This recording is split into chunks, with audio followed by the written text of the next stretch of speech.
Hello students, आज का जो हमारा टॉपिक है वो है डिपार्टमेंटल अंडरटेकिंग। ये भी पब्लिक सेक्टर का ही पॉइंट देगा, ठीक है ना। अब डिपार्टमेंटल अंडरटेकिंग की बात करते हैं। पब्लिक सेक्टर हमने पढ़ लिया था, ठीक है ना, लास्ट वीडियो में।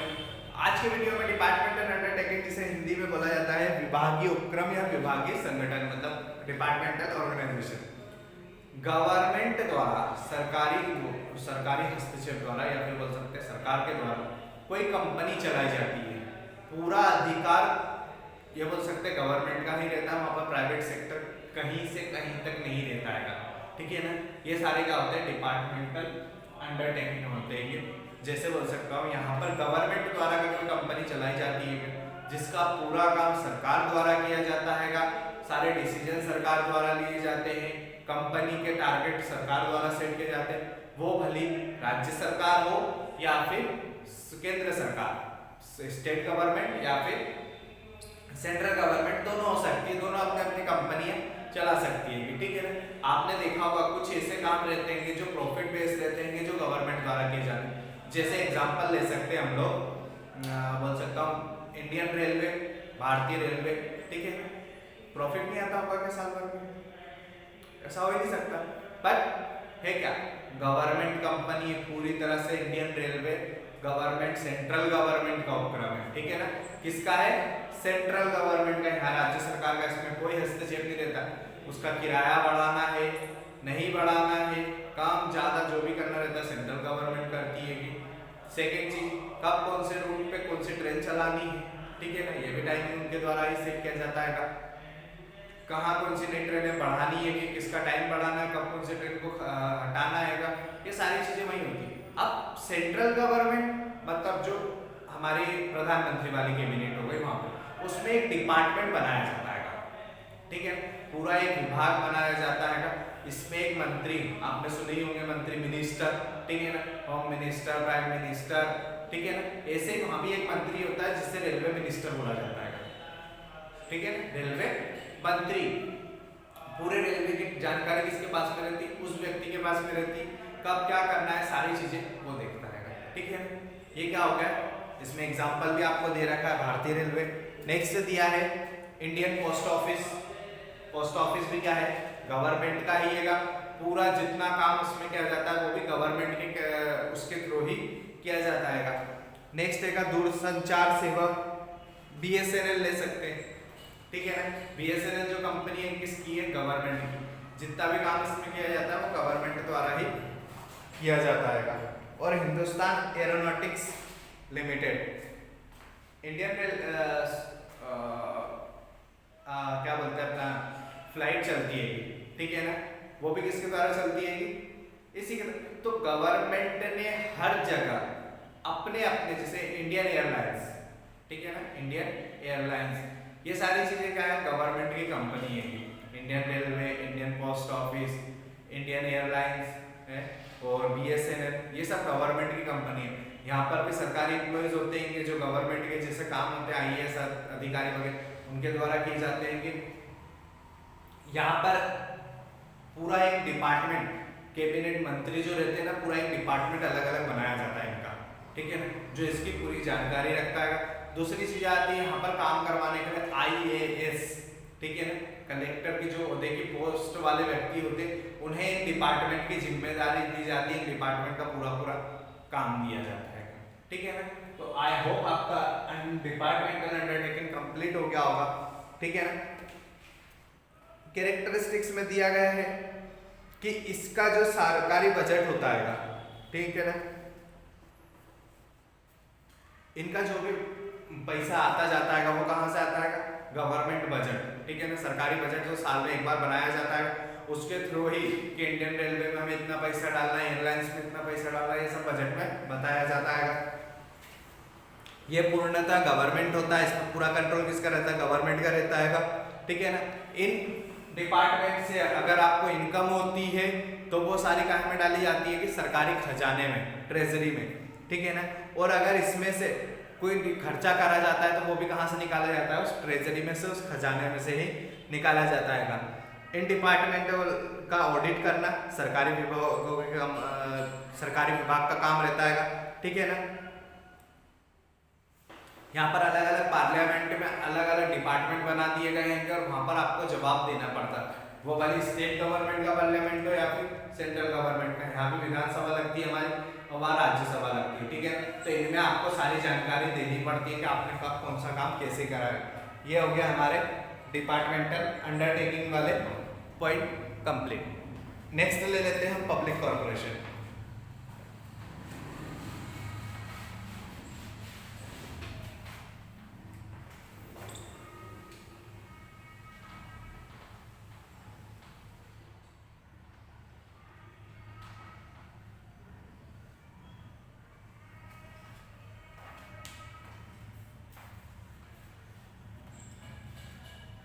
पब्लिक कॉर्पोरेशन में दिया है, लोक निगम से आशय ऐसे सार्वजनिक उपक्रम से होता है जिस पर सरकारी नियंत्रण तो होता ही किंतु व्यवसायिक नीतियों को स्वयं तैयार करते हैं। इनकी स्थापना संसद के विशेष अधिनियम द्वारा की जाती है। अधिनियम में इनके प्रबंध संचालन से संबंधित नियम तथा उपनियमों का उल्लेख रहता है। ये निगम लोक कल्याण का ध्यान रखते हुए उत्तरदायित्व की भूमिका भावना को भी निर्वहन करते हैं। इनकी प्रबंध व्यवस्था निजी क्षेत्र की तरह होती किंतु नीतियां लोकहित में रहती है। इनका अस्तित्व सरकार से पृथक रहता है। लोक निगम एक सरकार प्रकार से पूर्ण स्वायत्तशाही संस्था के रूप में होती है, मैं बोल सकता हूँ। यहाँ पर पब्लिक कॉर्पोरेशन, ठीक है, गवर्नमेंट में थी तो उसका पूरा काम डिपार्टमेंटल अंडरटेकिंग पूरा काम छोटे से बड़ा तक किसके द्वारा किया जाता है? सरकार द्वारा। यहाँ पर है ये भी सरकारी टाइप में ही रहती है, ठीक है ना। लेकिन इसका काम क्या होता है, कुछ हद तक प्राइवेट जैसा रहता है, ठीक है ना, कुछ हद तक प्राइवेट जैसा रहता है। इसमें गवर्नमेंट का कंट्रोल जरूर होता है, ठीक है ना, गवर्नमेंट इसको कंट्रोल जरूर करती है, बट इसके निर्णय डिसीजन जो भी होते हैं वो इसके चलाने वाले के ऊपर डिपेंड करता है। यहाँ पर गवर्नमेंट इसके डिसीजन नहीं लेती है। जैसे इंडियन रेलवे का था, ठीक है ना, डिपार्टमेंटल अंडरटेकिंग में उसके डिसीजन कौन लेता था? कैबिनेट से पास होते थे, ठीक है। ऊपर जो हमारी मिनिस्ट्री बनी है, पार्लियामेंट बनी है, वहां से संसद भवन से उसके डिसीजन पास होते हैं। बट यहाँ पर जो पब्लिक कॉर्पोरेशन है इसके डिसीजन यहाँ के जो जवाबदेह व्यक्ति होंगे, ठीक है ना, जिनको वो डिपार्टमेंट सौंप रखा आएगा, मालिक तो कम सरकार रहेगी, ठीक है ना, चला सरकार रहेगी, बट यहाँ पर सबको अपने अपने काम सौंप रखेंगे, ठीक है ना। तो वो व्यक्ति अपने डिसीजन खुद लेते हैं, उसको कैसे चलाना है, कैसे उसका पालन करना है, ये सारे काम किसके द्वारा? उन व्यक्तियों द्वारा किए जाते हैं जो कंपनी को चलाते हैं। अब यहाँ पर एग्जांपल दे देता हूँ, आपने नाम सुने होंगे, भारतीय जीवन बीमा निगम LIC लाइफ इंश्योरेंस कंपनी सुना होगा आपने। भारतीय औद्योगिक बीमा निगम, industrial corporation of India, sorry, फिर भारतीय साख एवं प्रतिभूति निगम, औद्योगिक साख एवं विनियोग निगम, पोर्ट ट्रस्ट, भारतीय रिजर्व बैंक, भारतीय यूनिट ट्रस्ट, राज्य वित्त निगम और इंडियन एयरलाइन। ये सारे नाम आपको दे रखे हैं, जिसका काम क्या रहता है कि डिपार्टमेंट सरकार का है, पर चला कौन रहेगा? इसके द्वारा जो व्यक्ति एम्प्लॉइज रखे गए होंगे, ठीक है ना, उस डिपार्टमेंट को चलाने के लिए, वो इस डिपार्टमेंट को चला रहा है। अदर इसमें कोई किसी का हस्तक्षेप सरकार डिसीजन नहीं लेती है, ना इसका पैसा सरकार के बजट में से आता है, ठीक है ना इनके द्वारा कुछ। यहाँ का पूरा पैसा जो यहाँ आ रहा है उसी को लगाया जाता है, जो प्रॉफिट होता है गवर्नमेंट को दिया जाता है, जो लॉस होता है गवर्नमेंट। भरपाई इसके खजाने में से नहीं की जाती है, ठीक है ना। जैसे उसमें खजाने में से भरपाई की जाती थी, खजाने में पैसा डाला जाता था, यहाँ पर ये सारी चीजें नहीं होंगी, ठीक है ना।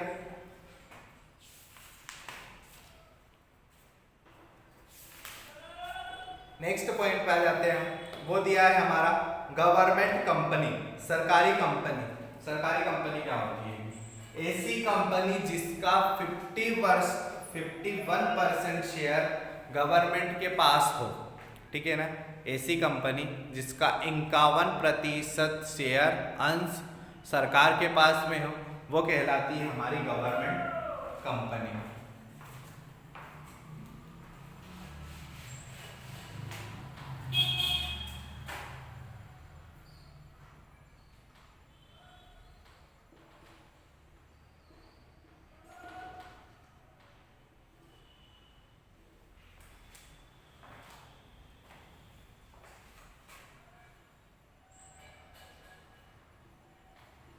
गवर्नमेंट सरकारी कंपनियां, ठीक है ना। सार्वजनिक क्षेत्र के व्यावसायिक संगठनों में सरकारी कंपनी का भी महत्वपूर्ण स्थान है। इस प्रकार की संयुक्त पूंजी वाली कंपनी जिसका स्वामित्व एवं नियंत्रण सरकार के अधीन हो सरकारी कंपनी कहलाती है। भारतीय कंपनी अधिनियम के अनुसार सरकारी कंपनी का आशय ऐसी कंपनियों से जिसकी चुकता अंश पूंजी का कम से कम 51% अंश किसी केंद्र तथा राज्य सरकार के पास हो। ऐसी कंपनी जिसका 51% शेयर गवर्नमेंट के पास हो, वो भले सेंट्रल गवर्नमेंट हो या स्टेट गवर्नमेंट हो, वो सब क्या कहलाएंगी? गवर्नमेंट कंपनियां। इनमें किसी कंपनी की सहायक कंपनी को भी सम्मिलित किया जाता है। इस प्रकार किसी कंपनी के आधे से अधिक अंश किसी सरकार के पास होते हैं तो वो कंपनी सरकारी कंपनी कहलाती है। इसकी प्रबंध व्यवस्था सरकार के अधीन मंत्रालय के पास होती है।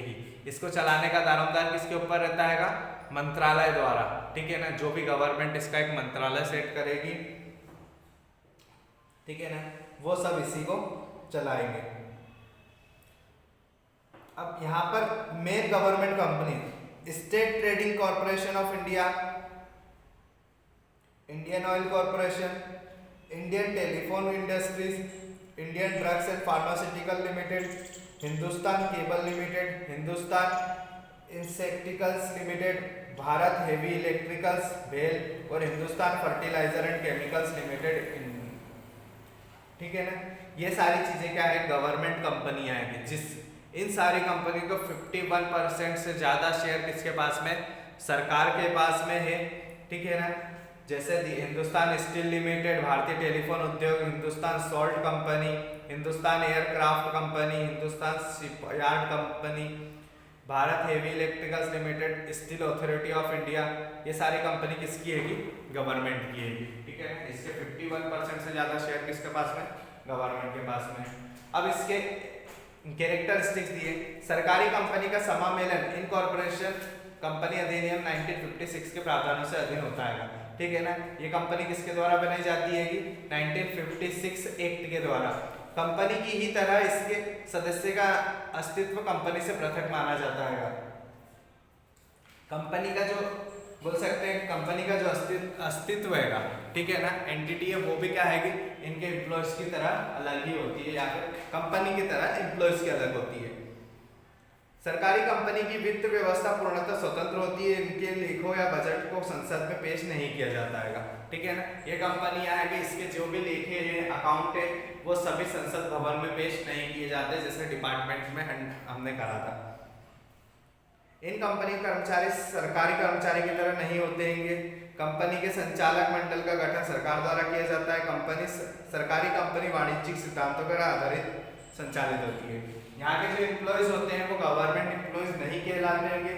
इसका कंट्रोल गवर्नमेंट द्वारा किया जाता है और कंपनी को चलाने के लिए भी गवर्नमेंट द्वारा ही डिपार्टमेंट बनाए जाते हैं।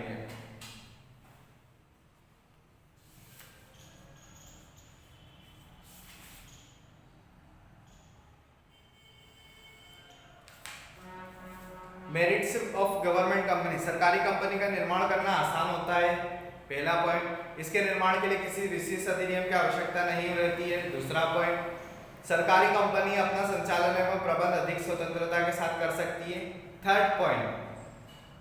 सरकारी कंपनी स्वरूप में पर्याप्त लोची पाया जाता है। यह कंपनी पूंजी व प्रबंध की नीति में सफलतापूर्वक परिवर्तन कर सकती है, फोर्थ पॉइंट। सरकारी कंपनी व्यवसायिक नीति को अपनाकर उनके अनुरूप उनका संचालन कर सकती है, फिफ्थ पॉइंट। सरकारी कंपनी में अनुचित हस्तक्षेप एवं कठोर नियंत्रण नहीं पाया जाता, इसलिए इसका प्रबंध अधिक कुशलता से किया जा सकता है, सिक्स्थ पॉइंट। अब डिमेरिट्स आ जाते हैं। सरकारी कंपनी के प्रबंधकों में अनुभवहीनता पाई जाती है, कंपनी के विकास के प्रति उनमें रुचि का अभाव भी रहता है, फर्स्ट पॉइंट। कंपनी के कर्मचारी लापरवाह होते हैं, सेकेंड पॉइंट। सरकारी कंपनी संसद के प्रति उत्तरदायी नहीं होती, अतः जनता के प्रति इनका उत्तरदायित्व सामान्य से कम होता है, ये थर्ड पॉइंट। फोर्थ, इन कंपनियों में जनता का विश्वास कम रहता है, फिफ्थ पॉइंट। परोक्ष रूप से इनके संचालन सरकारी हस्तक्षेप पाया जाता है, जिनसे इनकी लाभ कमाने की क्षमता पर विपरीत प्रभाव पड़ता है।